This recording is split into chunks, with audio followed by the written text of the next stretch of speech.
How you going? So we've got the Lesbian Action Group and the Women's Rights Network in the cafe today to talk about the upcoming march with Restore. But when we were at the last march, do you want to talk about this interview we did with this woman? She was brilliant. She was savvy, smart, and she's been there before, done it all before, and she just tells it how it is. So it's best coming from her. Yep. So we'll start with this, and then once this is gone, we'll get the chat going for tonight. So this was taken a few weeks ago in Perth. Why am I here? Because like any woman who's awake, not asleep at the wheel, I'm appalled at what's happened, and I really, as well as what's happening to women, the lack of ability to speak out about it. The free speech has just been so shocking. I just cannot believe how bad it is. So anyway, so I'm here. And there's only one question to ask Julia Gillard. Can I ask, did you fight for women's rights when you were younger? Absolutely. So can you believe you're back in the trench? I just said to an old bloody warrior friend of mine, I said, who'd have believed it?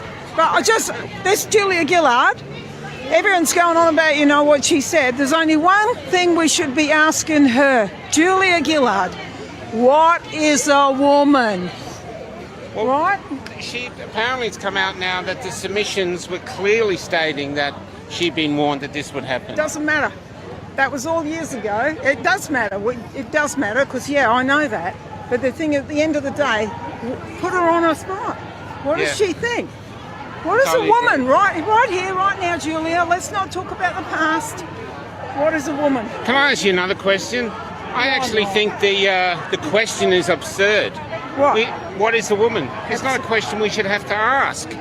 We've got mothers, we've got grandmothers, we know what a woman is. It's like asking what's the air, what a cloud. There's certain things need to be defined. It's already freaking defined. I agree with you, and never thought I'd see the day would be, what is a woman? It's so ridiculous.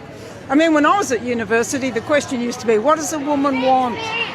I don't know if anyone remembers that. Well, that's out the window. I remember that. Well, what's interesting, they never say, what is a man? That's the question that's never asked. It's always just, what is a woman? Absolutely, because it's a war on women. But it's also the war on free speech is catching a lot of us, men and women. And you can't have freedom of thought, freedom of speech, freedom of association. I mean, what's wrong with these nutcases, And another thing they said... You should come on our podcast. No, they said, this is new. We didn't used to have men sloping in. I can tell you as a lesbian, for about 30, 40 years, we were always throwing men in frocks out of our functions. They were always trying to get in. They're AGPs, transvestic fetishists. Yeah. Let's call them what they are. Yeah. Anyway, we've heard that from Miss Lister. Autogynephilia. AGPs, yeah. But they're really transvestic fetishists. Freedom to be you. Freedom to be you. Freedom to be me. Okay, let's get going. So the first person coming in, I think we're still waiting on one, is Sarah. And Sarah, I believe, is from the woman's... Oh, is Sarah from... Sarah's from the Lesbian Action Group. Okay, Sarah's from the Lesbian Action Group. Hi, Sarah. How you going? This is Kelly and I'm Michael. Thanks for joining us. You're welcome. Thanks for the invite. I'm just sending something to Belle's email. I'm so sorry about this. Just bear with me, but I'll try and multitask. What would you like to kick off with? I'm just enjoying hearing the Welsh accent that I never get to hear except when my dad speaks, so it's great to hear it. He sounds like Tom Jones, but it's great hearing you speak. There's why don't we start with the question we asked that lady? Do you want to ask it about can you believe that you're fighting this fight now in 2026 for women's rights that had already been attained, Yeah, and a lot of it have been taken away, not by blokes, but by women. I think probably from lesbian perspective, somebody in my early to mid 50s, I didn't have to do, fight for women's rights in the way that the women before me did, but I understand a lot of that and understand the history and know the history and appreciate it. And then there was a degree of homophobia growing up in the 80s and 90s, not so much. And then there was this really fantastic moment, this window, where it was all really good. It was very easy to be who you were and say that you were a lesbian in the workplace, even though I was, a lot younger and more junior in my work and all that kind of stuff. It was really good. It was really, and we just thought the world was going to stay like that forever. And now it's just turned completely on its head. And we're fighting a new wave of women's rights being lost and a new wave of homophobia, because you can't really be a woman anymore and you can't really be a lesbian anymore, or gay man even. So we are as shocked as everyone else, really. They always say that lesbians are the canaries in the coal mine. We've had it sort of particularly bad in some ways, really compounded, but because you've got being female and you've also got being homosexual, and that none of that goes well with the new TQ cult. So lesbian spaces started to disappear about 20 years ago. There was no lesbian boundaries anymore. Lesbians have gone underground or not gone anywhere really, sort of staying at home or just socializing in other people's houses, but certainly not organising public events, because in this country, as you know from the lag case, you can't organise a public event and advertise it in this country and say it's just for lesbians, because you have to, under the Sex Discrimination Act, according to the Australian Human Rights Commission, you have to admit men who say they are a lesbian. It's extraordinary. I mean, growing up, sorry to laugh, but Yeah. what you said sounds like Monty Python is in charge. Exactly right. If anyone had said to me in the I've just sent the wrong link to someone now. That was, bear with me. If I said to someone in the or if someone had said to me in the 80s, 90s, or whenever, back when I was, younger and all that kind of stuff, are you males will be taking over your spaces because they've demanded to be lesbians, the law will have recognized them, everybody's going to bow down to it, and therefore you're just going to have to suck it up. And we would have had men in women's sports as well. So like in the Olympics, how we saw in the boxing. And we also saw a clip just recently, a couple of the NBA stars, the male NBA stars, have come out and said that... I think that's the WNBA has said that anyone can apply now, including men. And so two basketballers, very famous, very competent basketballers, are applying, but I think they're doing it to sort of challenge it. It's a protest. Yeah, I think the WNBA they've been locked in a boardroom for about 8 days or something now, trying to decide what a woman is and how to navigate this problem. And in the meantime, it's because the two very successful male basketball players have come out and said they're going to put themselves forward for the female league. They don't know what to do with themselves because they're inclusive. And Sophie Cunningham, who said that the brilliant WNBA basketball player, she came out about 3-4 weeks ago, which is what started all of this. She said she has got no problem with anyone, she loves everyone, but sports is for girls. She wants to protect young girls in the league, on the court, and in the locker room, sort of thing. And so it's all gone off. And in some ways, it has to be America that really pushes this domino over first, because they exported a lot of this problem. And the sports thing there is much bigger. Obviously, it's a massive multi-billion-dollar industry, all of the sports there. And so if they can crack it in America through the sports topic, then there is a pretty good chance that domino will start to fall elsewhere there and then here as well. Yeah, it's interesting. There's I was going to play a rather, actually I won't, because there's so many people being cancelled over this. It's ridiculous. It's like a form of self-censorship now, because it's almost like people don't know what to say. But I've been cancelled myself as a playwright, so I'm free to say whatever I want, because you cancel me twice, I pop back into being. But people are actually getting to a point now. That's why there's a lot of mature people in these protests, because what are you going to do? They're, you know, we're almost retired. You can't threaten our jobs. You can't take our house. But this is what they're doing, and getting conformity everywhere. What sort of support are you getting from the public? It depends where you are as a person on the street, I suppose, about raising this in public. I think I suppose, like, if you're on the street with signs and doing a little bit of a rally and a speak out, even on a small scale, you get a real mixture. Over the last few years, it's really changed from people going, oh, this isn't a problem, or this will never become a problem in law. And now people are going, shit, like they know it's a problem. So there's that. I think, and it also depends where you are in terms of city. Like Melbourne is a lot more woke and a lot less willing to engage in the conversation around this stuff. But even that seems to be changing now as well. What else? The conversations. But I mean, I lost quite a lot of friends over this in the beginning of starting to have more public conversations and be uncomfortable with a lot of things I was seeing and experiencing and hearing.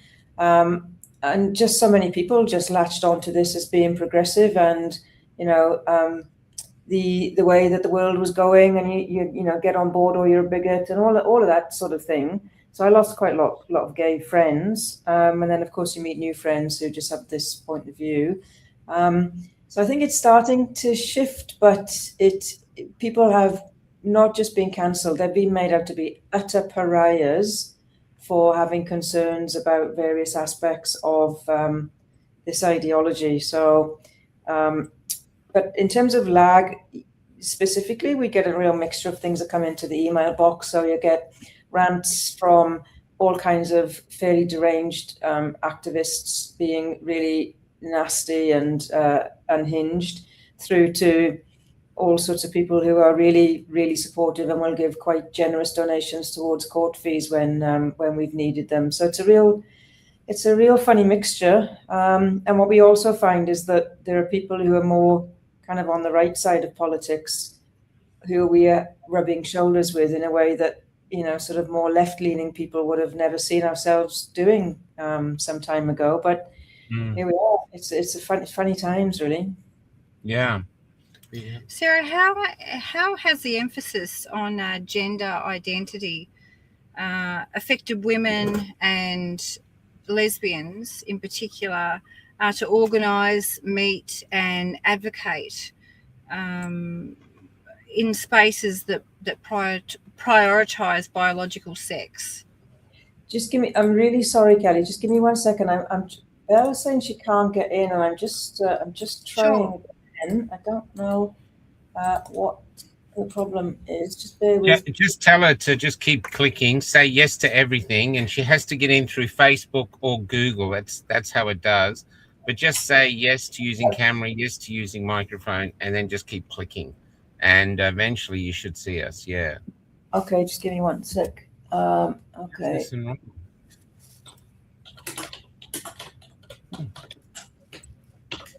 You're not able to dial anybody in on this app by the look of it, are you? No, we can send her another link if we give her an email or something. This should be on Rumble. I don't know why. We're having a lot of strange things happening lately. Like we did set this up on Rumble and it's not there now. So it's starting on Rumble now. There's all right. Yeah. So Sarah, you've got the rally on the weekend in Sydney. Is it anywhere else in Australia? No, it's just in Sydney on Sunday. It's at Martin Place. It's probably going to be quite well attended. I mean, some of the others have been as well. It's great to see those happening across the country, and hopefully this one will be pretty big. So yes, very much looking forward to that. And one of the problems you face with marches and protests now is sort of protest fatigue. People have been protesting so much, and people seem to be sort of inundated with issues coming from everywhere. But Can we get in? And I'll ask this of Kelly too. What is actually the importance of women's spaces? Let's start with just the toilets. Why having the toilets that are just for biological women important? And that's to either of you two. I mean, I think like you'll hear you'll have heard lots of women and men saying women's safety, privacy, and dignity. That's the kind of bottom line. But when you really stop and think as a woman what that means, being in a fairly intimate, away from everywhere else bathroom space, and there's a man in there, you know it doesn't feel right. You know it is absolutely 100% your instinct that this is not right. And the man doesn't need to be doing anything dangerous. It's just not right. It's uncomfortable. You don't want it. And, you know, we've been brought up for decades with going in, you know, there's a social contract where women's bathrooms are for women and men's are for men. But for women, it's obvious we need to feel safer. It's obvious we have other biological things going on where we need bathrooms to be more than just run in, have a pee and nip back out. You know, sometimes we've got to go and deal with periods and all of that sort of side of things, which is really no fun whatsoever. So, you know, a man who wanders in accidentally and then you boot them out, no problem. But a man who's in there having a great time, enjoying himself, pretending that he's just having a pee is a no-no. We don't want them in there. So, you know, we just don't want them in there. And beyond saying we don't want them, I don't think we have to sort of pathologize it and go into lots and lots of detail around and detail. I think what you said is perfect. I think what you said is perfect. We don't want you in there. So how about you listen and get out and don't come in the first place? Yeah. We taught about boundaries, you know, having healthy boundaries, and the little logo, you know, to say that it's a women's toilet is enough to say that, you know, women need that space to themselves. And like you said, Sarah, we don't have to go into great detail about why. We all know why. We shouldn't have to continually explain ourselves about this. Yeah, I mean, we know what it is, and we know what a man is, and we know where we are welcome and where we're not welcome. And if men don't respect that space for women, I have no problem with standing up for myself and any other women and girls who are in the toilet at the time. Yeah, I mean, I know. Just bring Belle in now. We bring Belle in. Hey, Belle, thanks for joining us. Hey, Belle. Hi, guys. Happy to be here. Thanks for having me. Hello. Hi, Sarah. How you going? Hi. So we just asked a question, which is an obvious question. I don't think you guys have to justify it anyway, but it's just for the interview. Is asking why are women's spaces so important, you know, from including women's sports. But say the toilet, why is the toilet from a woman's point of view so important to have a place for only biological women? Yeah, first of all, there are just things that women go through that men do not go through. In the same way that there are things that men go through that women do not go through. Right? And we just want a basic bit of separation, a bit of space of our own, to be able to do those things and not have to worry about people who don't understand, who are maybe engaging in some kind of voyeurism, people who do not experience the things that we experience, coming in and intruding on that space. And that's like you guys were saying, it's pretty basic stuff, isn't it? You know, people they don't consent to having other people in their spaces. It's really simple. Can I just say, from a man's point of view, this is how men see female toilets, a mysterious place that's sacred for women. And men, we don't do anything. I mean, there's a few gay guys that do, but most men, as soon as we enter the toilet, we shut up. We don't talk. We don't look at each other. We get in, we do it, we get out. That's it. Right. It's not a social gathering. It's nothing. It's just like get in, get out, and then we start talking. Well, we know that women have to wait for cubicles. They have to do this. So it's more of a social place and a safe place for doing makeup. And we get that. If we go to a bar with women and the two girls go to the bar, we know, okay, let's get a drink. It could be a while. And we're okay with that because it's sacred. Yes. And we learned that in grade 1 when we're playing kiss chasing, and that's Barleys. You can't go in. You know, and I know it sounds silly, but it teaches you this is it. You don't go in there, boys. And it's I don't great see that why you know we're fighting that. this now. Exactly. It's crazy that we're here. But you're right. It's the women's bathroom. It's also just a place where you can go and take a break. You know, if you're feeling a bit overwhelmed, if somebody, or worst case scenario, somebody's following you around, you can go in there, take a break, maybe talk to some other women, tell them what's going on, right? You've got a space of your own. It's really important in that respect. Well said, Bill. Yeah, it's always been a safe space for us to go and take time out. Yes. And just to finish the thing too, we also know that there are men in the community, not all men, but there is a portion of men who are creeps. And we can't have them in there. That's it. I'm not saying all trans men or trans women are creeps, but there is a healthy portion or an unhealthy portion that will basically exploit this loophole. And as blokes, we know this. Yeah, you know? It's unfortunate, but it's just reality. And everybody knows. And I don't know why we're all pretending, or why a certain amount of people are pretending to not know that, because we all do. Yeah. Why do you think they're doing this to women today? Where do you think it's come from? Oh gosh, I think there's a number of different strains that have sort of all coalesced at the same time. I mean, some people will say, oh, it's sort of revenge for Me Too. It's this sort of pushback against women saying, we wanted our own space. We didn't want you guys intruding upon us, saying these things to us. And so there's a bit of a pushback, and maybe even potentially a bit of guilt from some women for feeling like maybe they went too far, which I would not agree with when you're just saying, please don't harass us, but maybe a bit of guilt for women. And there's a bit of an opportunity there for men to sort of say, oh, well, we'll guilt you out a bit and say, yeah, you went too far. And then they'll push back on that. There's that element of it. There is also, I think, just at this day and age, we have a bit of a mental health crisis. It's taking on all kinds of different aspects. And I think that is manifesting in this trans identification as well. You've got these two things happening at the same time. Yeah, it's interesting, isn't it?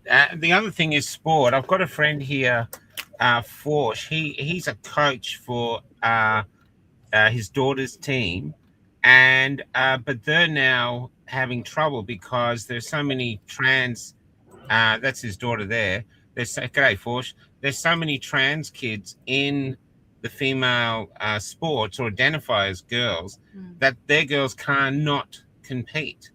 And I see that as the girls are striving for something. And you can't compete against a bloke. You just can't do it. No, I'm sorry, you just can't. Yeah. And so you dispirit the girls. The crazy thing about the sports topic in this country is that it is the easiest part of the current Sex Discrimination Act law to sidestep having boys forcing their way or men forcing their way into female sports, because there's a section in there, was it section 40 or section 42, that's called sport, and you can very easily sidestep this issue. What's happened is ACON, the AIDS Council of New South Wales, as they used to champion through the AIDS epidemic, now really a trans rights lobby, very well funded, $15 million a year from the government.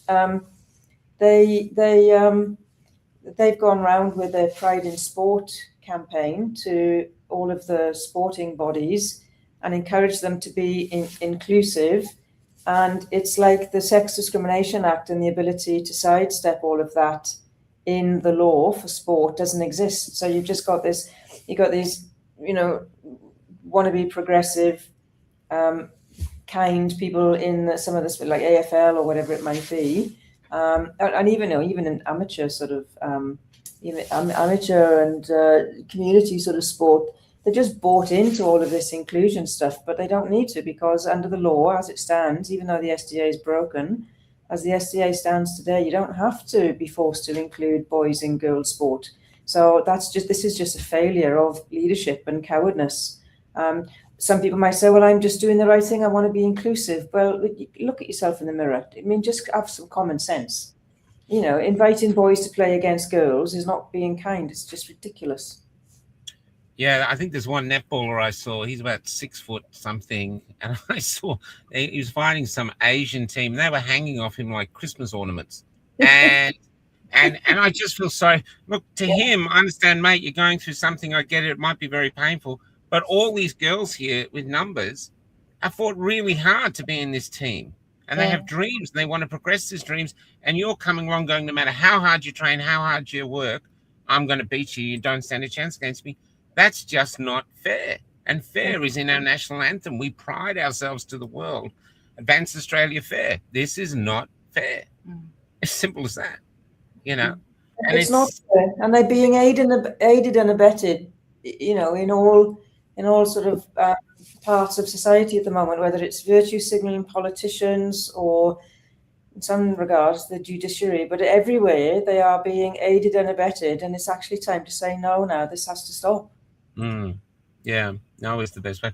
The other thing that it's very easy to blame the men coming in, but a lot of this is being pushed by women. I mean, even Julia Gillard is the one that did sign the first law into place, and I saw her being interviewed recently. Said we weren't aware that this would happen. No one told us. But then I saw another woman come out and said, actually, the submissions were full of this. They were absolutely warned about this, and they ignored them. So that's what I like. Even in the case the big case that happened recently, the guy or the woman goes to court, surrounded by women, defiantly defending him. Yeah. But they're taking away their own rights. That's what I don't understand. It's like empathy. It's just what they're calling suicidal empathy. It's like cutting off to spite your face. And it's also like a cognitive dissonance. I think it's women who actually have been very fortunate enough not to have had anything bad happen to them in their lives. They haven't been close to the sort of men that they are defending outside of defending them in a theoretical context, like in court. Theoretical, isn't it? You're not directly impacted. You're just a mouthpiece for your client. It's very theoretical. They don't know how valuable it is. They don't know what they're giving away. Yes, I really do think it's a disconnect between this looking through things in a theoretical, feel-good, slightly suicidal, empathetic kind of way versus the actual reality of what it's like dealing with some of these people in real life and what they are, the damage they're doing in real life. They seem to be removed from it. That's kind of the best way I can explain it, really. Do you think we might not have been here? Sorry, might not have been here if we could have discussions. Like, there doesn't seem to be any way to actually have just healthy debates. It's just sort of been thrust upon us. I feel like there's a new morality being laminated across our common sense. And what we're having here is common sense things. Do you think this is a part of it? And maybe that's the way going forward, of just having conversations, Very much so. And I think what tends to happen is organizations or governments, like the Australian government, they tend to buy into these things. It all seems very simple and well-meaning to start out with. And then once they have, and they start to realize that the consequences are actually quite extraordinary, then they don't want to backtrack because it's too embarrassing and there's too much responsibility there. So you just get stuck in this place where they don't want to have a conversation about it at all. They shut it all down, and you never have these really complicated and important conversations that we're trying to have now, and that you're right, people deserve to have. They're really important. So there was also in the trans rights movement, there was also a deliberate policy of no debate. So you can sort of trace that back, 10 or more years. But it was, there's no debate. This is settled science, and so that no debate thing, putting that iron curtain down, extended through to everything. We haven't been allowed to have these conversations because it was a deliberate stance of no debate, and if you raised it, you got your head taken off. Yeah, well, that's right. I mean, there's people here in the comments saying Megan and Mog, we're being censored. So there is no discussions anymore. And you're right. It's about everything. We don't have these great debates even on our social media. It's like one side or the other, and that's not going to fix anything. And to stay from our perspective, I got nothing against trans. If you feel you're in the wrong body and you want to make that journey, I realize it's a hard, arduous journey. I wish you the best with it. And the fact that we've got the medical ability to help you with that, this is where we are. But I do have some fears that it's going into schools too early, and all this other stuff really bothers me. But if you're in your 20s and you really feel you need to do this, I have a trans friend who's done the journey 30 years ago. She had every week she had to go see a psychologist. They wouldn't let her change until they were completely convinced that she was on the right path. But you don't. I think one of you said it today. It's not a human right to be invited to every party or something like that, one of the lawyers said. And so the lesbian or women are having their own space. Great that you've changed, but you're not invited to the party. This is for biological women. Yeah. And you women, I'm sorry, you go through a lot more stuff than men. And most men are aware of that. So having your own space is like, yeah. We can't be in a situation where the law of the land is forcing women to seek permission from a handful of unelected bureaucrats down at the Australian Human Rights Commission, begging for permission to get together as just women or to open a business or a gym of any sort. Like Sal Grover was just, not that she didn't even know she needed an exemption or what the SDA was at the time, but women are expected to know about the Sex Discrimination Act, then they're expected to apply for an exemption. You won't get it. There are no live exemptions to the Sex Discrimination Act on the AHRC website today, including for domestic violence refugees. So you're supposed to know all of that stuff as an ordinary citizen in the street. You won't get it anyway. Why should we be begging a handful of unelected bureaucrats in the Australian Human Rights Commission for women to get together, or men for that matter, by ourselves as grown adults? The law, the SDA is broken. We shouldn't have to have exemptions, but that was working for a while. But now they don't want to give exemptions because they're on the side of gender identity ideology. They do think it's a human right to be invited to the party. They do think it's a human right for men to be able to come to a pole dancing studio that is just set up for women to come in and exercise in, like gnomes in the Gold Coast. So it's absurd. It is utterly absurd that they're trying to force people to accept this ideology through a broken law in our country, an exemption process that, quite frankly, is non-existent. So I can talk about LAG's exemption if you want, just briefly, and then maybe I'll just hand to Belle if you want to talk about the rally. But so LAG applied for an exemption in 2023. They put it out to public consultation. Even that needs to stop. I mean, I would like to get rid of the AHRC altogether tomorrow. But if they hang around and we still have to give them $40 million a year, why should there be a public consultation option? So a group of adult lesbians wanted to get together in a $90 million Pride Centre in Victoria on International Lesbian Day. And they applied for the exemption. The AHRC put it out to public consultation. The first round involved Equality Australia and 14 other activist organisations working against us. We still got the numbers. We still had Trans Justice Project and all sorts of others. We still had the numbers.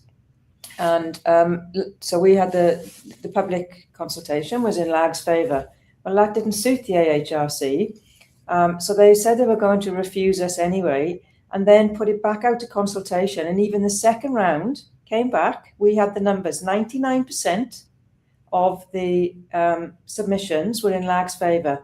They refused the exemption anyway. It's just the public are basically on your side from what we've seen. When we did that march in Perth, we've been in marches where the public's not so friendly. All the public were like this. They're all on our side. This has been forced upon us. And now the Labor government is giving all these groups like $2 billion. And I know we want to get to the march, but before we get there, can we talk about the conversion therapy bill of 2026? Because I didn't realize what that was aimed at. So can one of you inform us about this conversion bill? At a high level, because there's so many tentacles of this, it's not possible to be deep in all of it. But there's a new wave of conversion therapy, but they've inverted it. They've sort of flipped it. So obviously, people know the term conversion therapy and banning that in relation to homosexuality. Good. That doesn't actually happen anymore in this country and many other Western countries, but what they've done now, the activists, they have deemed doctors talking to confused young people who, or maybe adults, but largely young people, obviously, who say that they're confused about their gender or think they're in the wrong body or whatever it might be. If their parents, even their parents or doctors, talking to them to try to stop them going down that path and to try to make them feel comfortable with who they are and, try to push all of that stuff out of their minds that they're seeing on social media and in the school curriculum or extracurricular. That is now considered conversion practice.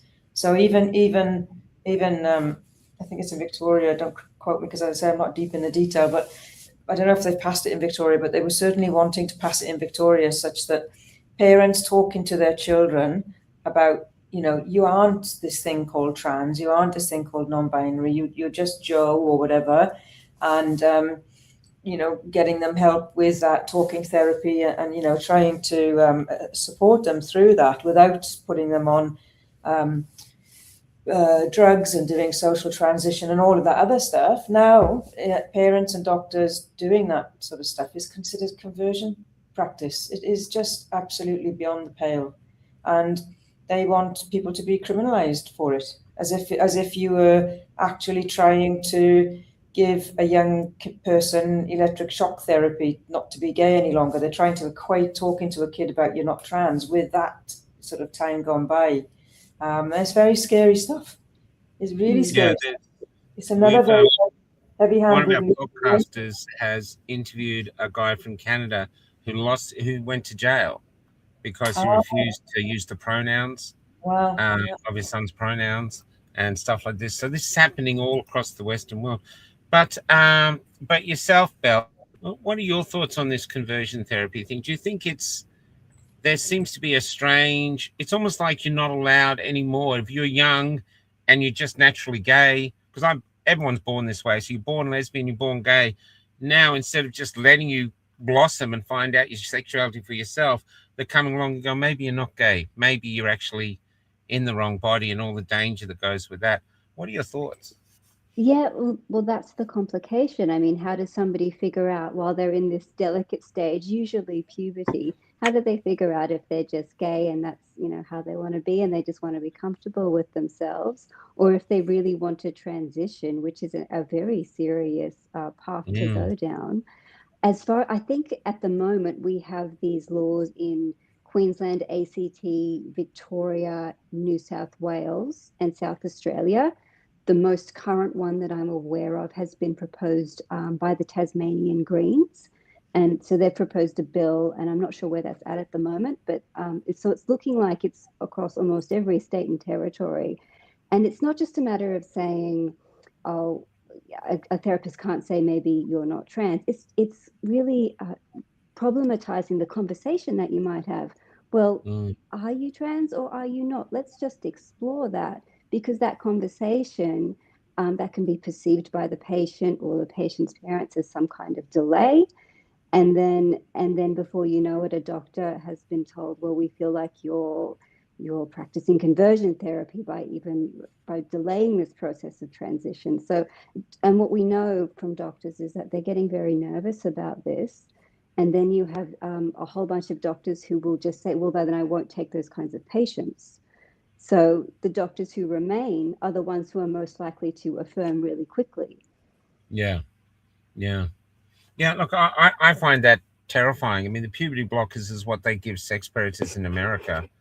and it's very damaging to children. And I just find we're in this bizarre world. Even having this conversation seems to be mental. You know, it's hard. You're trying to stay articulate and nice, but you actually feel like saying, you just want to call out for bullshit. You know, and the thing is, there's 8 billion people on the planet. I'm 60 years old, so I'm to say 2 or 3 generations behind. I don't know his.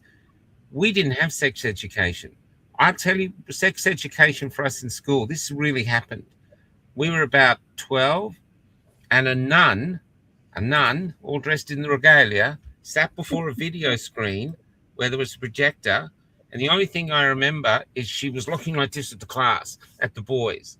And if anyone laughed, she was like, woof, woof. So you just stayed silent, and we were giggling. And it had this thing, I won't be too rude, but it had the back of a young man facing away. It had a sheet over his part, so you just saw his back. And the voice said, sometimes you wake up at night and there'll be a wet patch in the bed. Don't worry about it. Turn over. It'll dry soon. That was it. Now, even though that was our only sex education, those who were gay went on to be gay. Those who were lesbians went on to be lesbians. And the rest of us bred the next generation. We figured out who we liked to fuck, and we did it all ourselves. We didn't need the government helping us at all. We didn't. Humans are very, like every other planet. We got sex in the bag. You certainly don't need the government. You don't need to identify a woman to know, because we're after a woman. Yeah. If you're a bloke and you like women, you don't need to be told what a woman is. You know what it is. You know, so this is the nonsense that I struggle with. Sorry, Belle, I didn't mean to interrupt. Oh no, it's all good. Go on. No, that's it. To me, this is like crazy town shit. You know what I mean? What are you doing? Just let the kids be kids. Let them figure it out for themselves. And if they need assistance as they hit their 20s, no problem. Let's help you. And this comment on the screen now, there's no long-term data on using puberty blockers on children.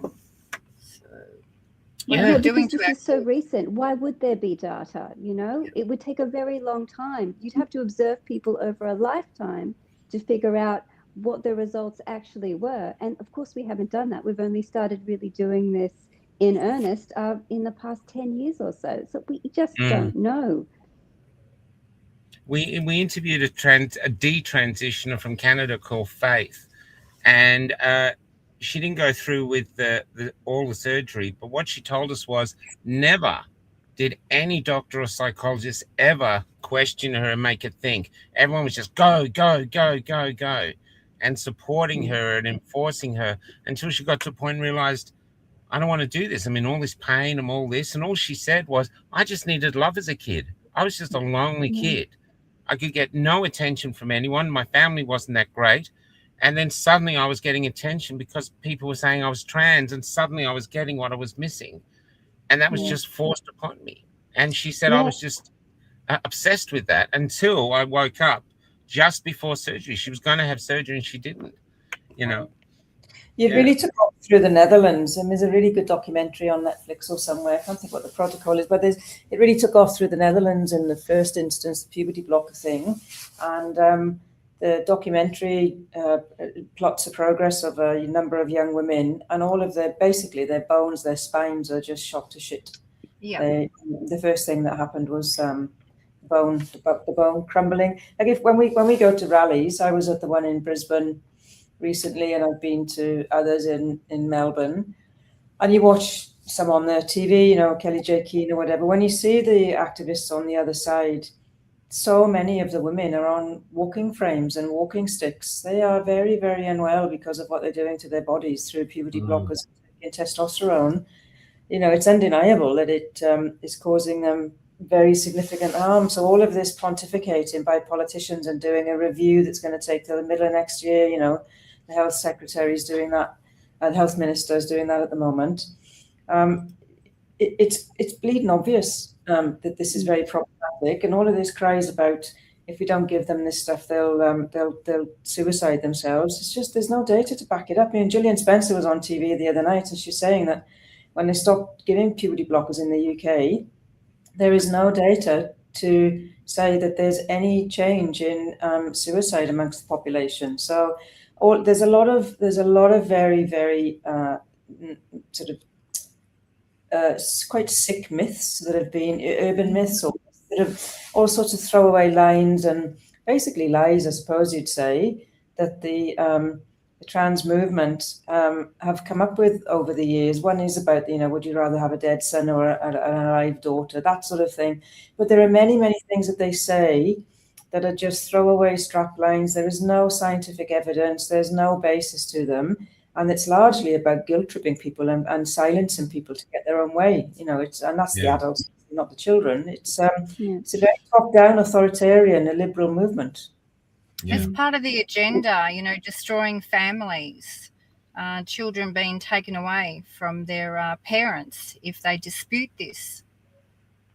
We have met those people that if their child decides they're trans, if they question it, the child will be removed. And so parents live in fear of saying anything. It gives a young child who's maybe already troubled a power. Suddenly they've got a power, they've got attention, but they're still a child. I read a very interesting article a few years ago, which was it was based in, I think it was a German article or German author, and basically the thrust of it was in the context of the military. In the military, if you declare that you've got any kind of mental illness that makes that you're not grounded in reality, you're assessed and you're out, right? You just don't get to go on a battlefield or fly a helicopter or whatever it might be. And they were saying that this article, I'm just trying to remember the detail, but it was basically saying that this gender stuff is the only place in the military where you can say, yeah, I'm a soldier. I've now decided, and this is a big thing in the military. Usually when they come out of the military, though, men, they've decided that they're trans. But when they do it inside the military, it's like, okay, that's no problem. You can have all the drugs, you can have all the surgeries, you can do this, that, and the other, and you can still carry on being a soldier. And the thrust of the article was, in no other context, no other part of the military would you ever find anything that's similar to that. So this is so pervasive and has made itself so accepted. It's even accepted in the military. And I mean, in fact, in the US, I think the Trump administration has clamped down on this, but in the US, you do get people going into the military so that they get surgery that they want paid for as a deliberate choice. So it's a very pervasive movement. Belle, did you have something you wanted to say? Oh, I was just thinking, and there's the dual tragedy there to what Sarah is saying. You don't just have someone who's being affirmed when they shouldn't be and who is then going on to intrude on other people. You have someone who's probably not getting the help that they actually need. That would be the perfect opportunity to say, hey, that's sort of not, that's not quite the right way to think about yourself. Do you want some real help here? But they're not doing that. They're just affirming them and sending them on their way. It's really sad and negligent, I think. Yeah, I agree with you. And I think social media, see someone who's lonely and maybe has never had attention, is craving it. Suddenly they say they're trans, and on social media, suddenly they're getting likes, people are following them, egging them on. Suddenly they're like in a script. And in order to keep the script going, to keep this attention, you have to do the journey. And then once they finally transition, everyone's going, well, your journey's over now. And these people are left, and suddenly they're going back to being lonely, except now they've gone through all this surgery and wherever they've gone. And the suicides that they don't talk about, the most suicides happen after they've transitioned. I've written about this. They're the ones, not before, after. And look, you're in about, I think Sarah's in her 50s.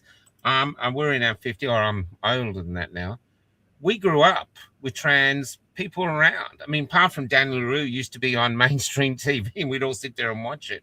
I was working in Tasmania when I was 24 years old. So yonks back. Tasmania used to have a law against homosexuality. I don't know if they ever enforced it, but they had the law.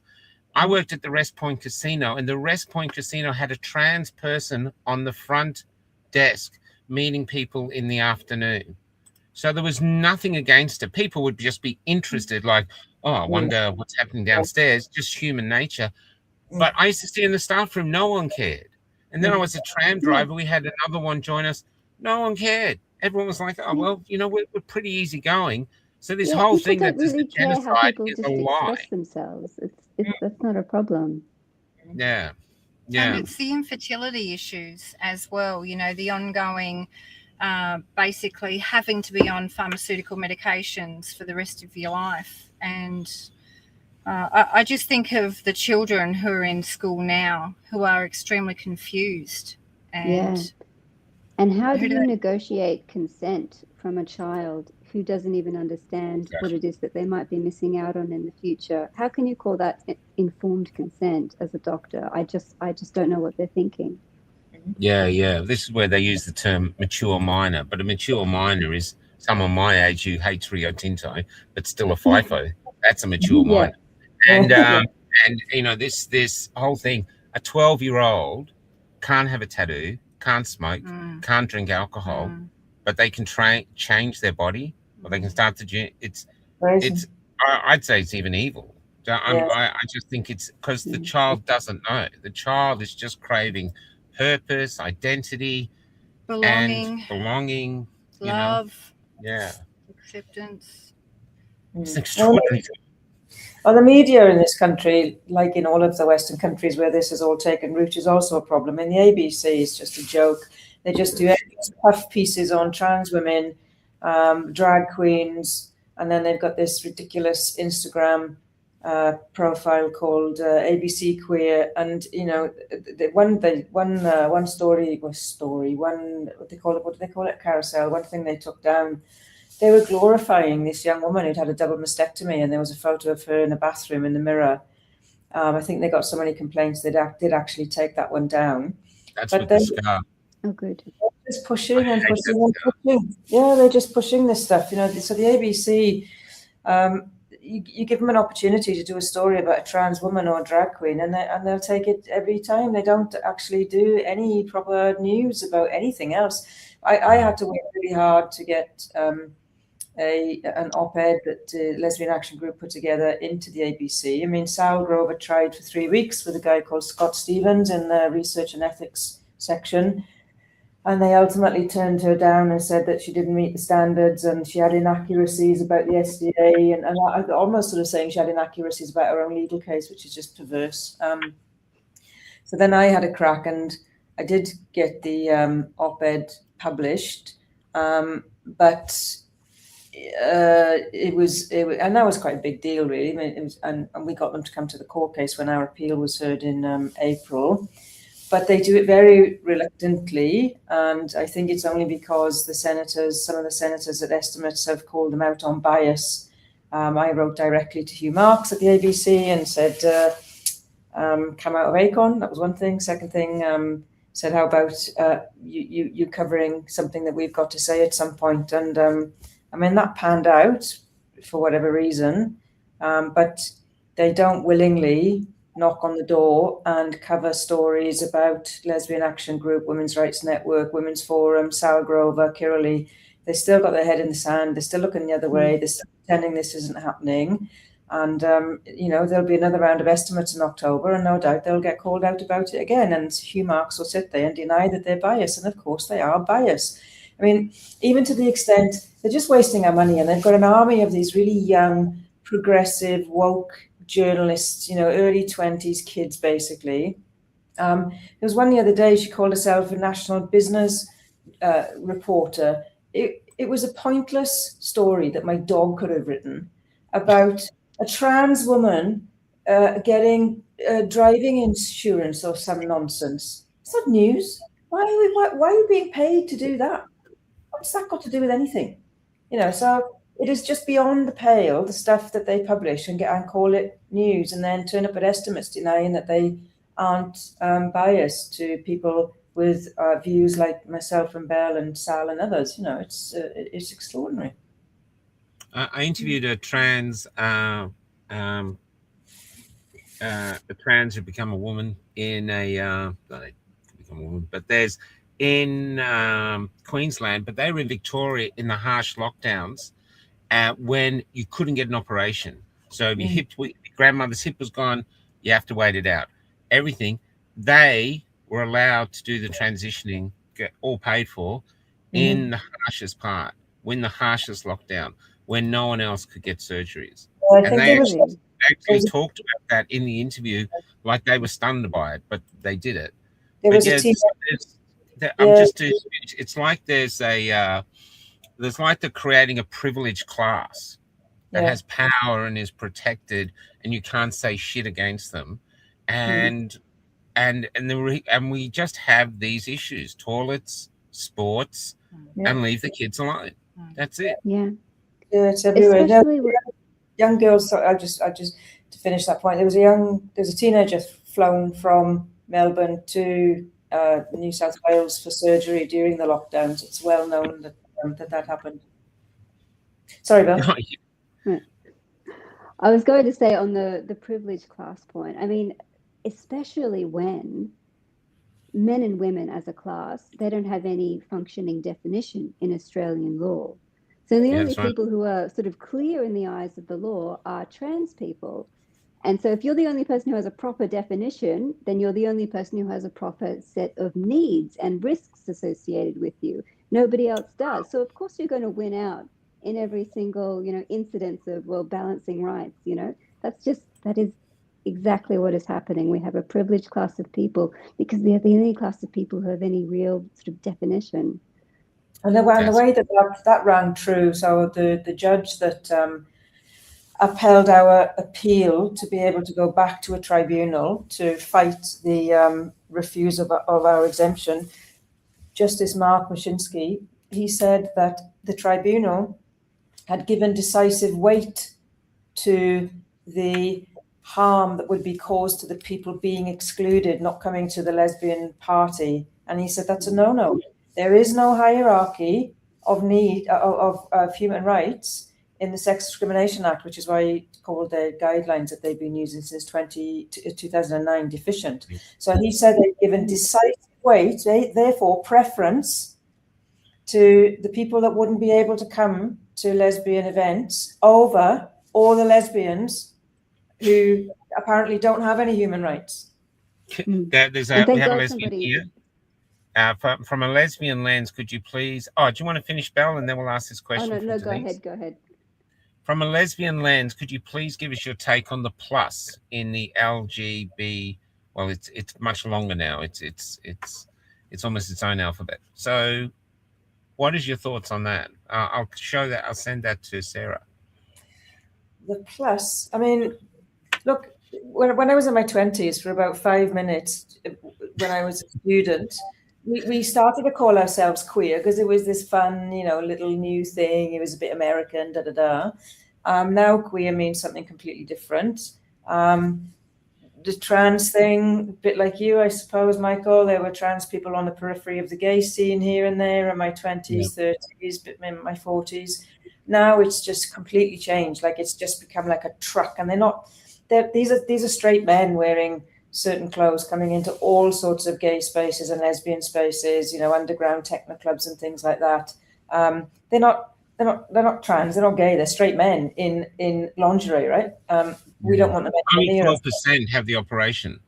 So the stats say only 12% actually go through the operation. So the rest will have all their gear. So they're lesbians with dicks. We live in a world where lesbians have dicks. I mean, sorry to be rude, but we live in that world. They're men. Yeah, they're men. They call it real dick. So look, I don't know what you mean by plus being. I think years ago there used to be a gay scene. You'd go to certain bars, you'd only see largely gay people in there. You might go in with it, you might take a straight friend or whatever, but there were places that were created as little havens, and that's where you'd meet partners, or you meet friends, and you'd party and all that. So that's just kind of been blown away to a certain extent. I mean, gay men still have a lot of spaces, and they party harder and more and all that kind of thing. But I don't think there is I don't even like the acronym. I just refuse to be associated with LGB, blah, blah, blah. I'm just a lesbian. I'm a normal person. I'm working, sensible, successful person. I'm kind. I'm switched on. I don't want anything to do with anything that's cult-like. I'm just an ordinary lesbian. But the LGBT, blah, blah acronym. One of the things I really like to, I've spoken to some politicians. It's impossible to do this, but I want them to stop using the acronym. If you're talking about gays and lesbians, call us gays and lesbians. If you're talking about the other stuff, then be clear what you're talking about, but stop lumping us in together. It's offensive. Yes. How do we turn this around, Belle? So there's a couple of ways, I think, to skin a cat. In Australia, because we have the sex discrimination law and then federal law, and that sort of takes precedence over all the state laws. The best way, and what we're angling for, is to get the Australian government, put them under enough pressure to get them to just change the Sex Discrimination Act, put back in definitions of man and woman, which were removed in 2013. And hopefully, once that's done, it will have some trickle down, and that will have an effect where you get a differentiation between men and women in law, which is what we need to have functioning laws. That might, these things do get complicated, and I don't want to tie us down to any one way of doing things, but I think that is the most likely way. And I would encourage people, if anything, if you're going to ask your politicians for anything, say, I want that Sex Discrimination Act change. I want definitions of men and women in law, functioning definitions that reference preferably our biology. Yeah, let's talk about biology, because we never had to think about this before, because I grew up, no one ever said, what's a woman? You go, what are you talking about? It was like a ridiculous question. But now I think the insult to all of you women is not only you're born, but your body changes more than a man's body. You have to go through periods. You have the ability to bring new children into the world. Everyone you see on the world, every human being that exists now, formed in a woman. I mean, that might change as the Chinese are getting false wombs, but at the moment, we all formed in a woman. So it's like an insult to your mother to go, what's a woman? You come from a mother. And then you go through menopause. And then I learned recently, this was incredible, that it was a scientist saying, do you know why women go through menopause? Because nature decided that mature women have a much greater role than actually continuing to give birth. And that is to actually train younger women to give birth, because it's so difficult. Now, I'm not knowing that's happening, but they reckon that's what nature does. Yeah. So they go through all these changes, and they usually they're the main bringer up of the children, usually, not all the time, but usually they are. And once they've finished that, they usually don't have an income. They're way behind on, by the kids are 20, they're going back to the workforce. They've got to rebuild their career. Sometimes their marriages fall apart and suddenly they're single and they're starting a new life with nothing. They go through all of this. And to me, that's why it's insulting that we have a world now where I can go pay $78 and get a form and say I'm a woman. That is insulting to the core depth of humanity itself. Yeah. And I would tell you, I would truly believe that the majority of men think like me. They really do. It's a minority that is controlling us at the moment, that is being funded by our government, or even money behind that. There is some cultural attack here that some people are benefiting from and are pushing it. But look at us. We're having this interview here. We're in the bush in an old bus. There's not very little funding coming from us.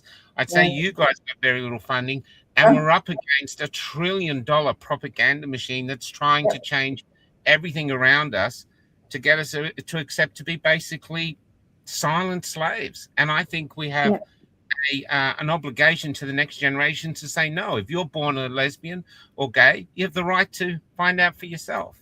And we should stay out of the children's youth when it comes to sexuality as much as we can, so they have the delight of being a child as long as they can, and then they can discover for themselves which way they swing. That's their journey, not ours. This is a fake human rights crisis and a fake human rights. It's totally fake. But of course, these things get kind of born in places like the UN, and then they trickle out across nations, and then funding gets behind it, and you get activist groups. So we've got many groups that are extremely well funded, and then you've got politicians who've realized that this is a really good grift as well. This is a good thing for them to latch on to. And they've brought in laws, Alex Greenwich here in New South Wales brought in the equality law, which means you can pay 70 odd bucks, and tomorrow afternoon you can be a woman if you choose so, Michael. And they've done it under the guise of this being some, necessary human rights push. It is beyond the pale. I sometimes think about the mothers, to go back to the point about mothers. Sometimes when I see some of the worst of these men and the things they get up to and all the kind of stuff that you wish you hadn't seen on X sometimes, I think, what must their mothers think? Like their mothers gave birth to a little baby boy. They brought them up. They were probably, fairly nice, decent human being. Boy went through puberty, whatever else. And now they are rabid trans activists doing bizarre things to themselves, saying and writing bizarre, horrible things about women, turning up at protests with, kill TERF sign and all this sort of stuff. I sometimes think, what do their mothers think? Because their mothers knew they gave birth to a boy. They know they haven't got a daughter. And I'm talking about the sort of older mothers with grown-up sons, not the ones with the kids, the trans housing by proxy ones who want to have a trans kid because they'll get them a nice TikTok following. That's a different topic.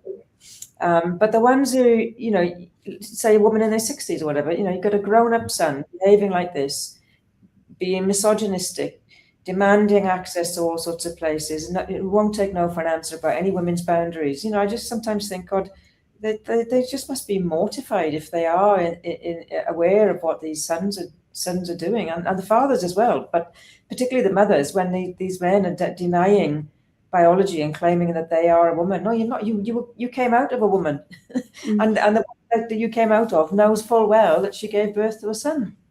It's bizarre. Did you want to say something, Belle?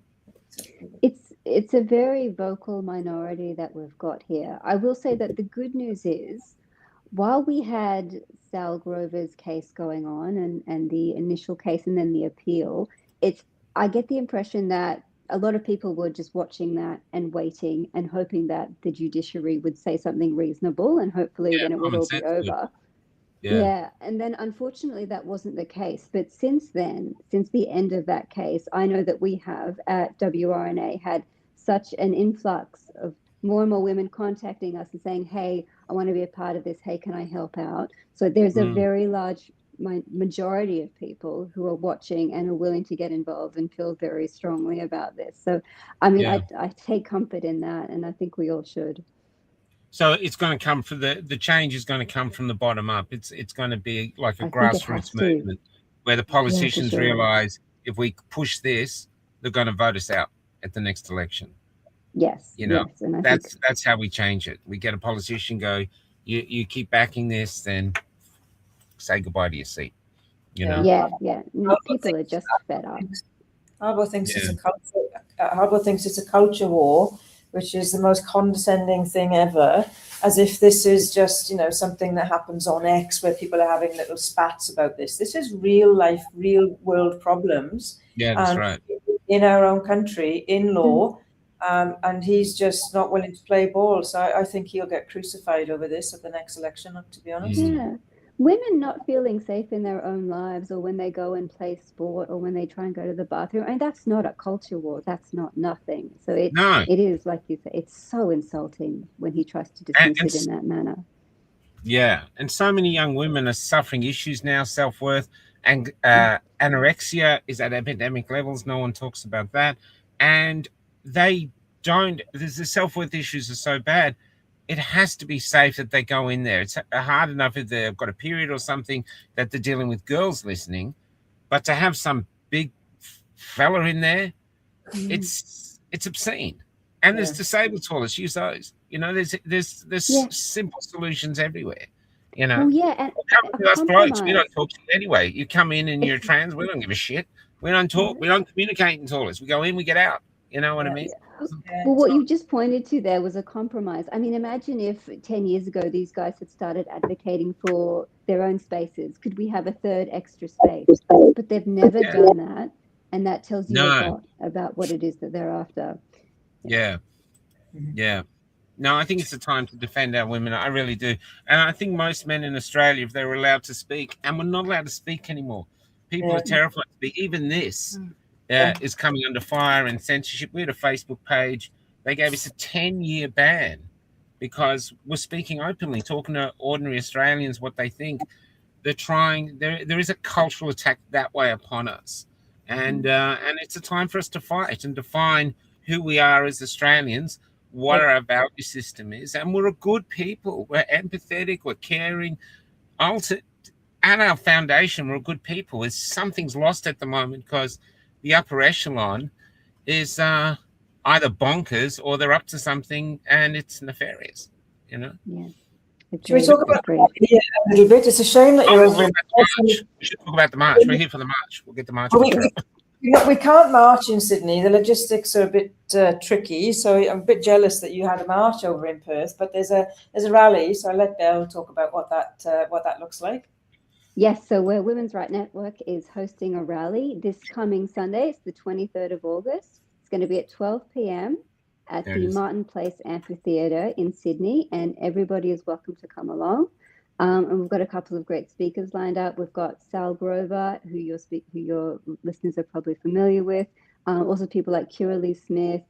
We've got Sarah as well is going to be there. Clive Hamilton, Anna Kerr, people like that. It's going to be a really great and important day. And we're always just pushing to get more people to speak out and get people to acknowledge, like make it common knowledge that everybody, really the majority is on our side, and that most people are on the side of common sense, and we're sick and tired of this, and we're here, we're speaking, and you've got to listen to us at some point. So yeah, come along on Sunday, please, if you're in the Sydney area. Yeah, I'd urge guys to go along. Just go along. It's support our community, support our women, support our mothers, men, women, our wives, our partners, our lesbian mates. I mean, you know, we work with them, the lesbian mates, and support our daughters. You know, this is it. This is absolutely wrong. We all know it. And the thing is, too, I'm not saying that all trans things will go and sort of like that, but there is dodgy guys, and they will use this as a ticket to access women's spaces, and that's just reality. So go there. We have to protect our women. Otherwise, who are we as a society? Yeah. Who are we? It's time to get back to common sense. Sorry, guys. So I was just going to say there's the 7 speakers named on the screen there. So Sal's in litigation, as we all know, taken to court when she was 8 months pregnant. She's had the full force of Equality Australia, Australian Human Rights Commission, everything thrown at her, and is waiting to find out whether she's got leave to appeal in the High Court in the next few weeks. Clive Hamilton, he's not in litigation, but who else is there? Let me just go down the list. Kira Lee Smith will be there. I think she's just come out of some difficult litigation. He's just lost her appeal and has to pay $95,000 to 2 males playing in a soccer team. Jasmine is in litigation around the male trying to breastfeed topic, and of course Lesbian Action Group's also in litigation. They tried to bankrupt, the Australian Human Rights Commission tried to bankrupt a small group, a not-for-profit group that exists purely for the well-being of lesbians it was in Victoria, really. And they lied at Senate estimates and said they didn't try to claim costs. They did. And I'll be making that very clear in my speech on Sunday. And we need them to correct the record at estimates, because they did claim costs. I mean, the document's in the public domain. So trying to bankrupt an organisation of volunteers when they get $40 million a year at the AHRC is just unconscionable. This is what we're up against. Yeah. You know, so you've got 7 speakers there on the screen. As I say, I think, you know, 4 women, obviously, in litigation against the state for saying no, basically. And so that's the other thing, I think. When did women, when you know, we were taught growing up, no means no for women, and now doesn't mean anything. No. No. No, it means you're this. Is there anything else you'd like to say, Belle, before we wrap it up? No, just please, if you're in the Sydney area, please come along on Sunday. We would love to have you all. Everybody is welcome. We'd just love to see people who have, basic common sense and some rationality, and we can all meet each other and have a good chat, hear some really good speakers. So we'd love you to come along. It's worth just saying it will be live streamed. So the Women's Rights Network Australia has a YouTube channel. So you can find that. We could hop on that. We could hop on that and live. We'll copy that too and share it. Yeah, if you can send us the link, awesome. We'll share that throughout as well. Yes, sure. So yeah, it'll be live streamed. I think, is it going for an hour or 2 hours, Belle? I can't remember. We're going to play it by ear because we might have some community voices come in at the end. So we're thinking probably about 2 hours, but we'll see how it goes on the day because there might be a huge amount of people who want to speak. So we're going to try and accommodate what we can. So after the list of programmed speakers, what they've organised, which I think is great, and it was a little bit, and I kind of wish they'd done it in the other rallies, but for this one they've done this. That it will just be an open mic to women, mostly women, I suppose, in the audience. Like Kelly J. Keane style. It'll be like, right, okay, who wants to say something? Who wants to tell a story or whatever it might be? So it could be really great. We might hear some very different stories from just ordinary members of the public who are sick of this and suffering in some way or got something that they want to share. So it could be a really great rally, actually. Should we go out with a really beautiful lesbian story? When I came to Melbourne to try and make it as a playwright, the easiest job to get was working in nursing homes. So I'd do that on the weekend. I'd write all week. And I was in this one crappy nursing home. And there was a lesbian couple there, and they called them sisters, but they were lesbians. That's what they used to do in that era. And one of them had full-on dementia, and the other one passed away. And the one with dementia, she was just this old thing, used to walk around always happy. She was so demented that she didn't know her partner had died. Oh. And so what they did, I know that sounds sad, but what they did, the nursing home was full of these old women. They had no visitors, had dementia, were bedridden, no one came. They used to put them in the bed where the partner had been. And so these women who had no one left, there's about 3 of them died under the care of this beautiful lesbian who thought they were her partner. Oh, wow. And that's how they left. I always thought it'd be a beautiful film or something. And eventually she died too, but they put them in there. And I don't even think it was a sexual thing. It was just love and caring. They were past that age. Yeah. But comfort and human touch. It gives me goosebumps now. I remember at the time thinking, this is so beautiful. Yeah, and it is. No one cared. As a society, we thought, yeah, let them be. Who cares? Yeah. They're lonely. They're here.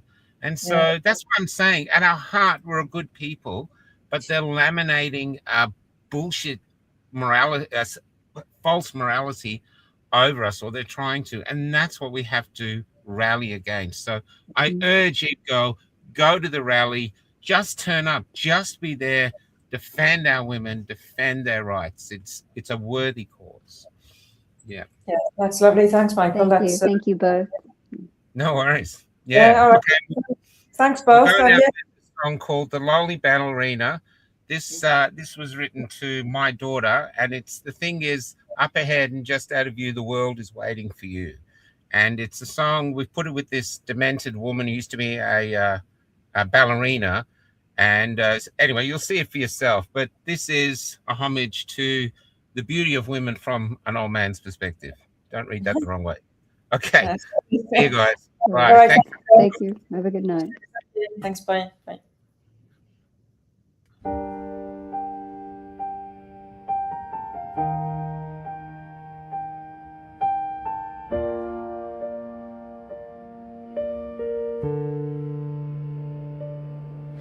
Things change, things do up ahead.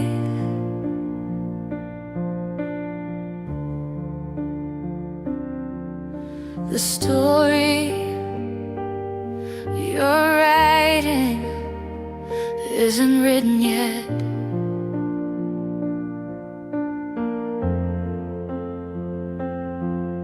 This evening is only a paint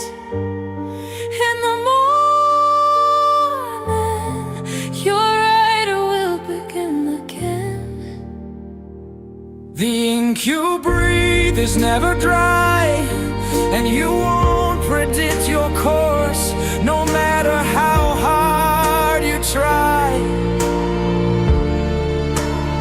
And while there will be more frustration and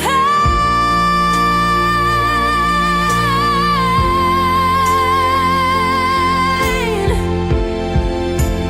There will also be joy, fortune, and love.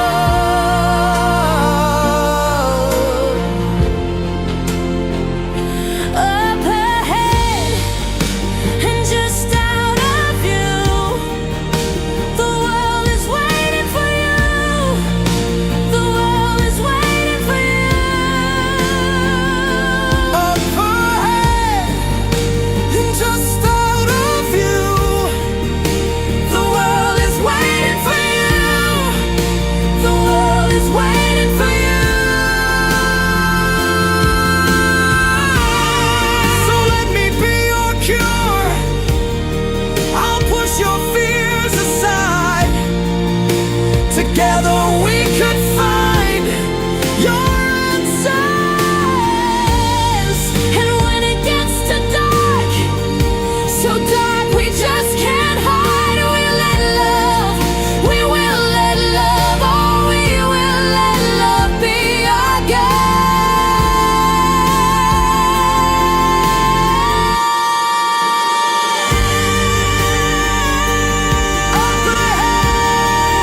And just out of view,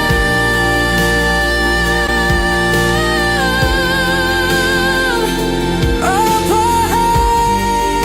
I promise you, and just out of view, The world is waiting for you.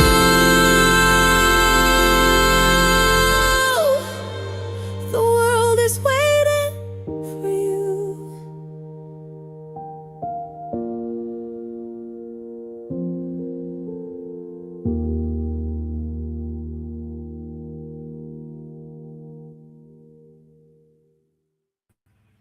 Just before we go, we got Wollstonecroft on tomorrow, so prepare yourselves. Wollstonecroft is gone. You did great.